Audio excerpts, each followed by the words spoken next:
Hola, yo soy Daniela Múnera, creadora del podcast Amores. A partir de este podcast le quiero confiar a todos los colombianos las memorias y relatos de los abuelitos de este país. Es nuestra responsabilidad que las historias de nuestro pasado sean transferidas a las nuevas generaciones para que no sean olvidadas. Y queremos hacerlo antes de que se nos vayan estos seres maravillosos, llenos de sabiduría, recuerdos y amor, que tristemente no nos van a durar toda la vida. La dinámica acá es la siguiente. Vamos a tener a dos invitados. Un abuelo con miles de memorias e historias de Colombia, con ganas de soltar para poder estar en paz, y un nieto que lo va a escuchar para ayudarlo a sanar. El abuelo le va a ofrecer ese regalo inmenso para el nieto y para todos los que nos están escuchando. ¿A quién engañas?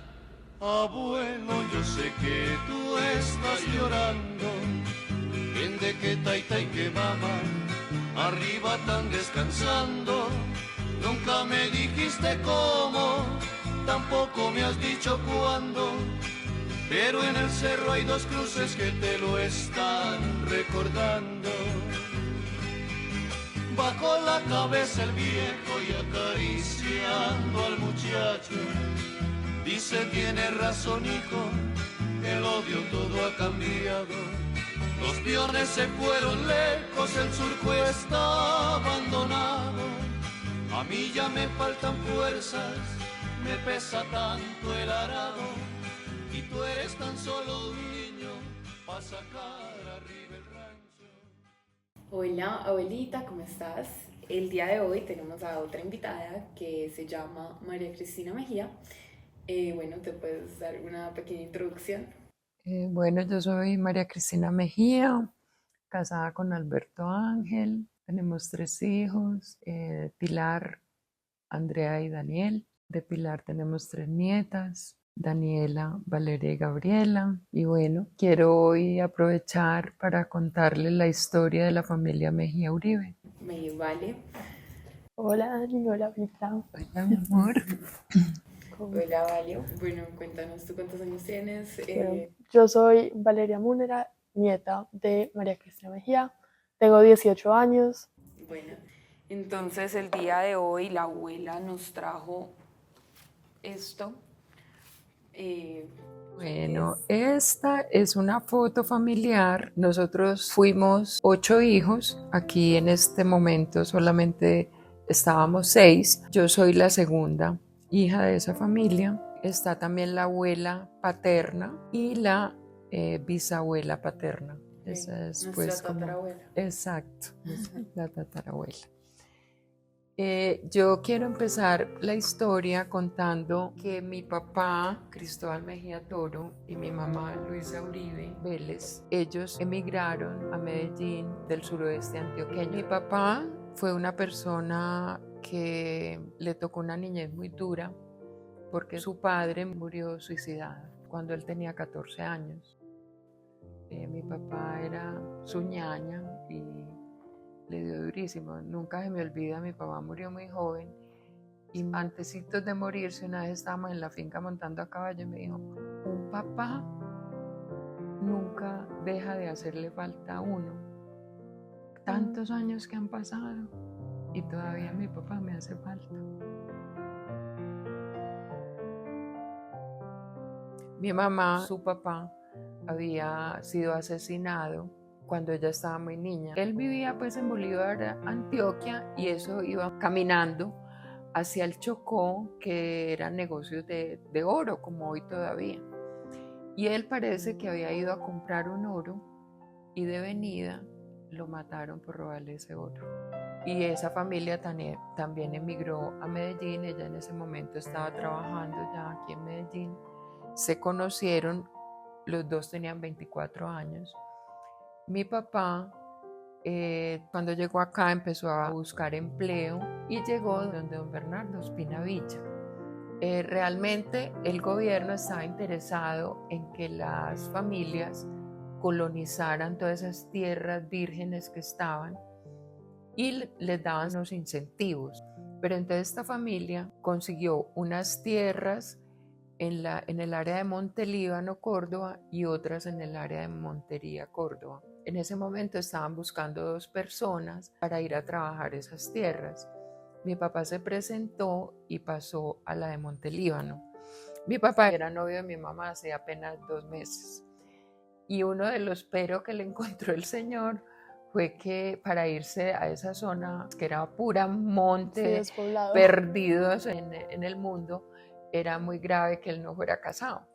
Entonces él le dijo al señor que él le solucionaba ese problema en un momentico, y vino y le propuso matrimonio a mi mamá, y mi mamá aceptó irse a vivir allá. Bueno, cuando ellos se casaron fue en 1948, una época también época del muy Bogotazo. violenta, Bogotazo. violencia política, que era de los conservadores, los Bipartidista. liberales, y perdieron familias y de todo en esa guerra. Ellos se casaron aquí en Medellín y él la tuvo que dejar a ella porque eso era un viaje impresionante. Entonces él dijo, yo primero llego y después mando por ella.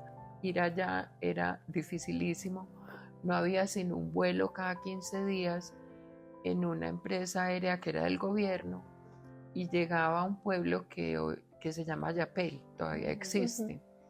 Ayapel, como hay esa laguna que se comunica con el río Magdalena, era un pueblo muy importante, que era por donde llegaba toda la comida a esa zona. Entonces llegaban ahí y tenían que coger bestias y ir en bestias 5 días para llegar a esa finca donde mi papá supuestamente pues había acabado de conseguir el empleo. Entonces él, cuando llegó, él vio que quién sabe si mi mamá iba a aguantar eso. Entonces él dilató, y a los 2 meses un hermano de él, preocupado por mi mamá, ¿cómo así la dejó aquí? ¿Qué es eso? Comunicaciones eran nulas, esos teléfonos no había. Entonces él decidió llevársela. Entonces cogieron ese mismo vuelo, llegaron a ese mismo pueblo, y mi mamá no estaba acostumbrada a esas jornadas. La hicieron, pues no sé si en los 5 días o más. El caso es que mi mamá llegó un momento en que chorreaba sangre de las peladuras que tenía, que pues eso es histórico, ella lo cuenta, que no sabe cómo llegó de los dolores en todas partes, en casitas campesinas, pues se iban pidiendo posada en todas esas finquitas, esas casitas que había. Logró pues llegar allá y ya se imaginan cuándo podía volver a salir de allá, porque eso era puras montañas. Ellos, para ir al pueblito más cerquita, que era Montelíbano, que yo pues lo recuerdo, que ya me tocó pues a mí, supongan cuando yo recuerdo eso, era una placita con una iglesia y pues unas cuantas casitas. Hoy en día pues es un pueblo grande. Para salir a ese pueblo tenían que salir también a caballo por unas trochas impresionantes, con una temperatura pues bien alta. A mí me tocó ya pasar por puras montañas para llegar a ese pueblo. Bueno, allí en el año 50 nace mi primera hermana. Para tener un parto era imposible pues que naciera allá, entonces unos meses, me imagino, antes, mi mamá se venía para Medellín. Cada uno de nosotros fue lo mismo, ella venía, nos tenía acá y luego nos llevaban. Para llevar a esa criatura tenían que llevarla en una canasta, prácticamente a pie por esas montañas. Pues así, a ella y a mí nos tocó así. Ya cuando llegó la tercera, ya había un avión que aterrizaba en Montelíbano. Entonces ya pues fue como progresando la cosa, pero los caminos seguían siendo igual.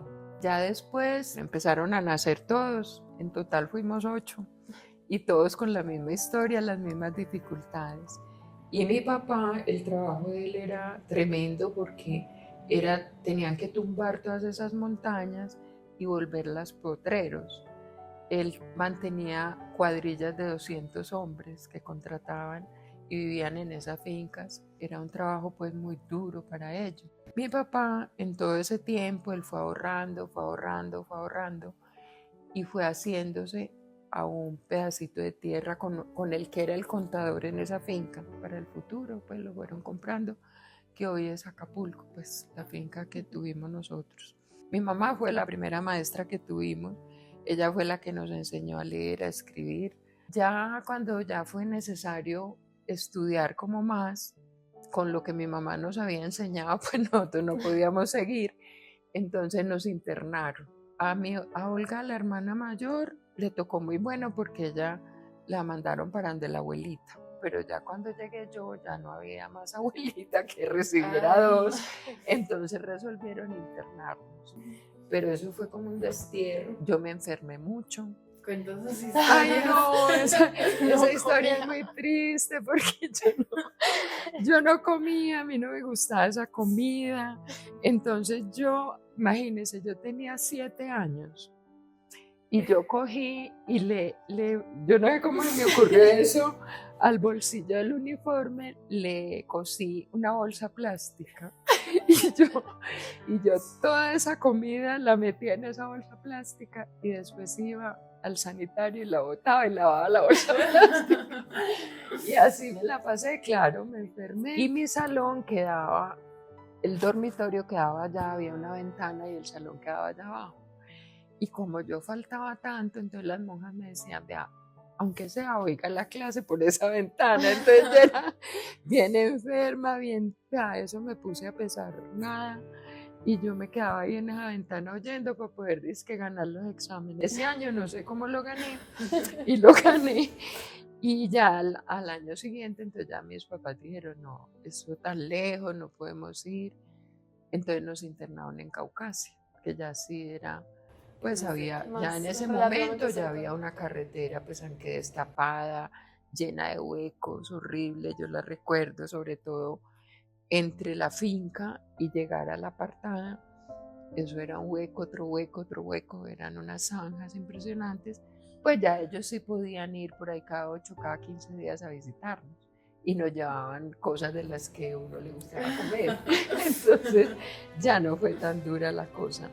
Y también, por ejemplo, pues sobre la calidad de vida viviendo allá en el monte, para conseguir un mercado, Mira, en los primeros años todo venía por Ayapel, pero había gente encargada de eso, y en ese pueblito de Montelíbano, pues allá llevaban, y allá era donde las fincas se surtían.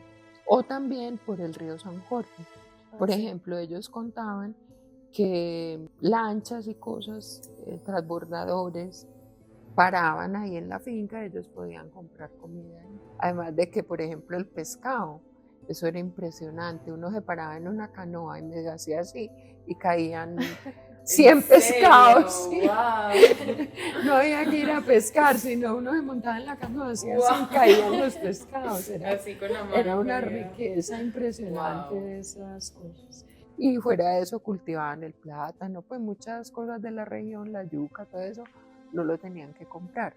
Además de que todos los días mataban una res en la finca, porque tenían que alimentar a todos los trabajadores. Sí. Sembraban arroz, entonces muchas cosas no las tenían que comprar. Ya entonces, cuando yo tenía 13 años, que terminé la primaria, ya tenía que entrar el hombre que había hecho la primaria. A él sí no lo internaron, pero era porque él todos los días cogía su caballito y se iba al pueblo Montelíbano, iba a sus clases y se devolvía. Pues como era hombre no le daba miedo, entonces él pudo hacer eso. Pero ya iba a entrar él al bachillerato, ya éramos muchos, entonces ya mi papá compró una casa en Medellín y mi mamá se vino a vivir con nosotros allí y él se quedó allá. ¿Y cómo fue para la bisabuela de Luisa vivir como tan lejos? Fue muy duro, sobre todo ella tenía su familia acá, sus hermanas, entonces fue como ella lograr, después de ese destierro, lograr otra vez recuperar lo que ella había dejado, ¿cierto? Entonces ella se amañó aquí en Medellín, pero mi papá sí le dio muy duro. Mi papá venía de vez en cuando, por ahí cada 2, 3 meses se aparecía por acá, pero no se podía demorar mucho, porque igual era empleado, ¿cierto? Ya en el año 68, él dijo, no, yo ya no voy a seguir pues aquí con los Ospina, me voy a independizar, voy a ir a hacer lo mío. Y con tan mala suerte, que en el año 69, 31 de diciembre, él vivía pues en esa finca, Me acuerdo a las 12 de la noche, yo estaba ahí porque a mí toda la vida me ha gustado la política, y a las 12 de la noche, yo no sé si todavía el presidente de la República daba un discurso. En ese momento era Gerard Restrepo. Yo me quedé con él, fui la única que estaba ahí con él oyendo el tal discurso de Lleras. Cuando en esa finca el televisor era afuera, entonces había que guardarlo. Él se paró, yo estaba todavía sentada, él se paró a guardarlo y le dieron un tiro. Gracias a mi Dios no fue pues con muchas consecuencias. Le alcanzaron a dar unos perdigones nomás. El tipo se hizo muy lejos y era con una escopeta, o sea que no, pero eso nos asustó muchísimo. ¿Y saben quién fue? No, nunca se supo. Sí. Entonces mi papá alquiló una casa que quedaba en toda la carretera troncal de Caucasia, para irse a vivir allá mientras tanto, a ver qué íbamos a hacer y a ver si averiguaban qué era lo que pasaba. Igual nunca pues volvió a vivir allá. Yo estaba en la universidad, ya había hecho el primer semestre cuando él compró el rancho, la otra finca en donde ya sí se fueron a vivir muchos años. Ahí hubo como una tranquilidad en la familia por lo menos, mi papá viviendo allá, mis hermanos estudiando. En el año 71 me dio a mí por casarme. Entonces ya me quedé yo viviendo en Medellín.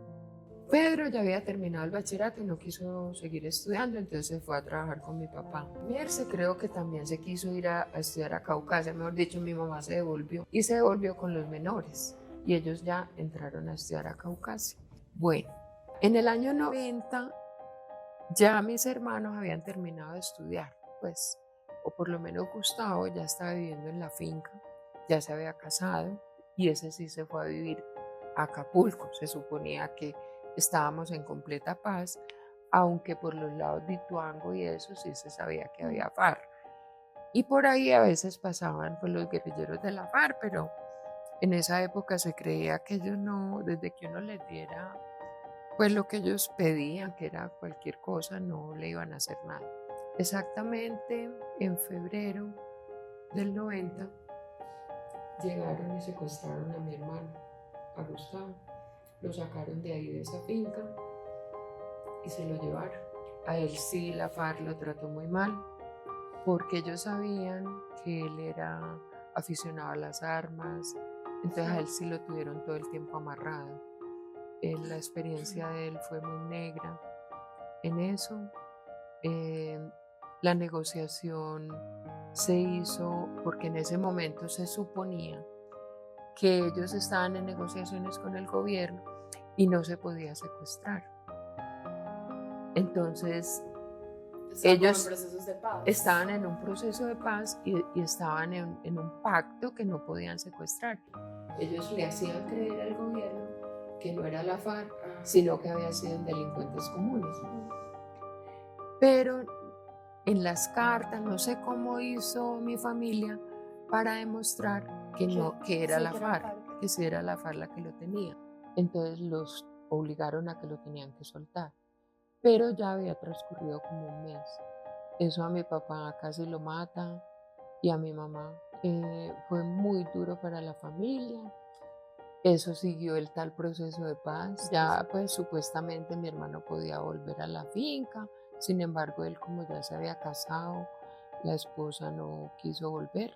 Ya después, exactamente al año, como había otra finca que quedaba por Montería, por Arboletes, mi papá, mi hermano y mi mamá estaban en esa finca. ¿Cuál hermano?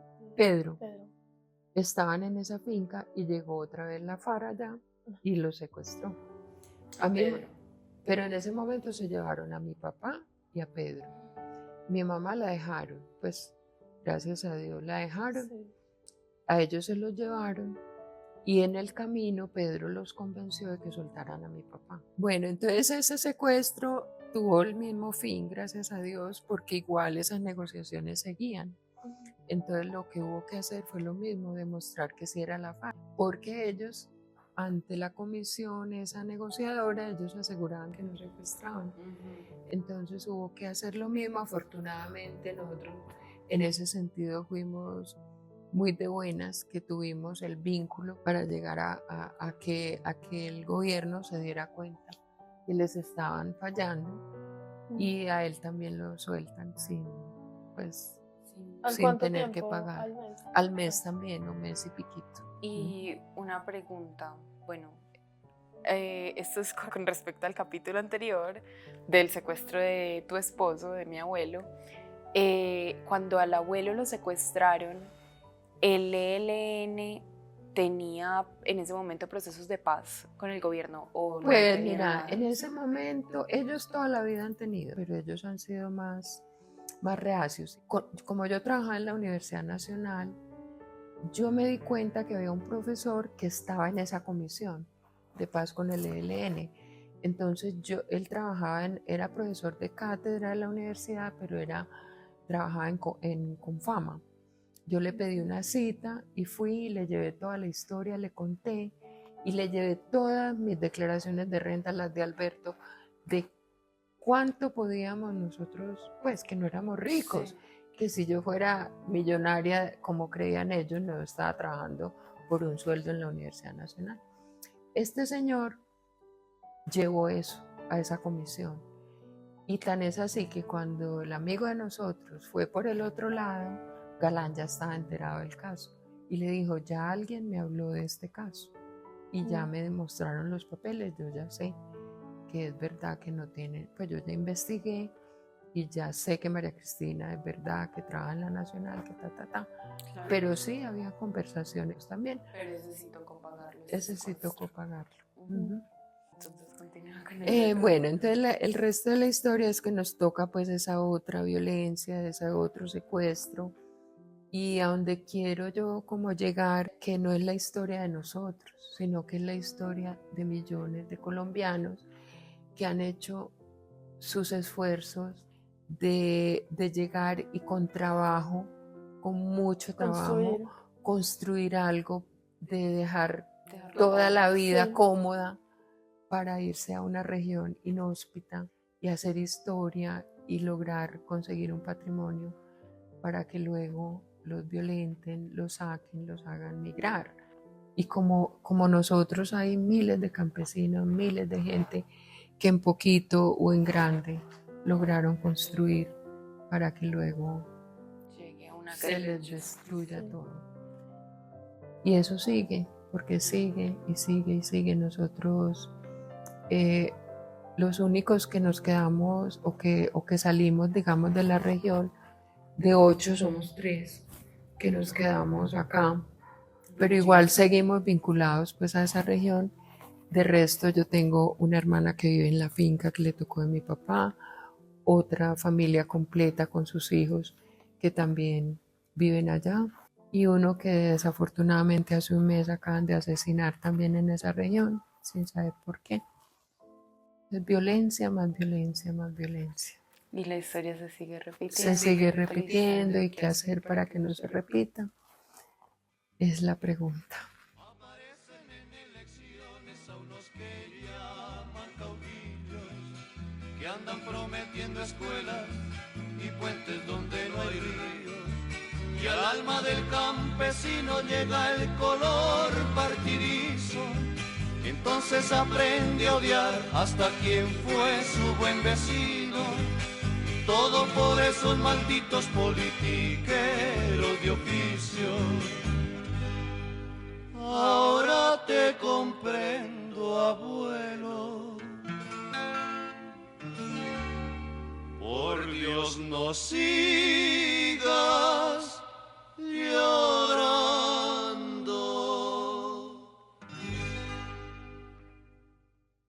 Bueno, abuelita, le entregamos a Vale una carta que ella te tiene unas palabras. Abelita, te quiero agradecer por todo el esfuerzo que has hecho durante toda tu vida por nuestra familia y el crecimiento de esta. Es un esfuerzo que indudablemente ha sido indispensable para nuestro progreso. Muchas gracias por tomarte el tiempo de contarnos toda esta historia, por el legado generacional que has dejado y que vas a dejar por mucho tiempo más. Te prometo que voy a hacer todo lo que esté en mi poder por preservar este legado, todas tus memorias, y que todo este esfuerzo no haya sido en vano. Te amo mucho y aprecio absolutamente todo lo que sigues haciendo por nosotros. Ay, gracias. Muchas gracias, Abuelita, por esta historia, por todo.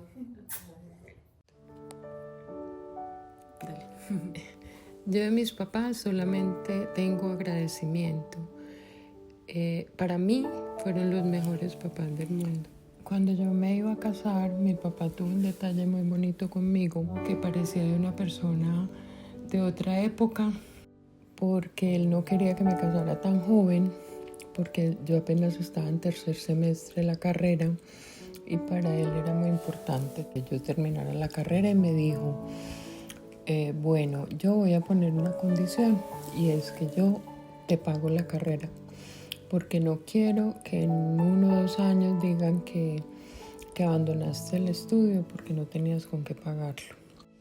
Él le daba mucha importancia a que sobre todo las mujeres deberíamos estudiar.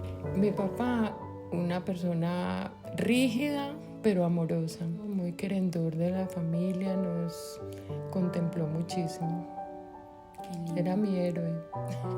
Qué lindo, abuelita. Mi mamá, una persona luchadora, sencilla, amorosa, peleaba por sus hijos, no le gustaba que nadie se los criticara, para ella éramos perfectos.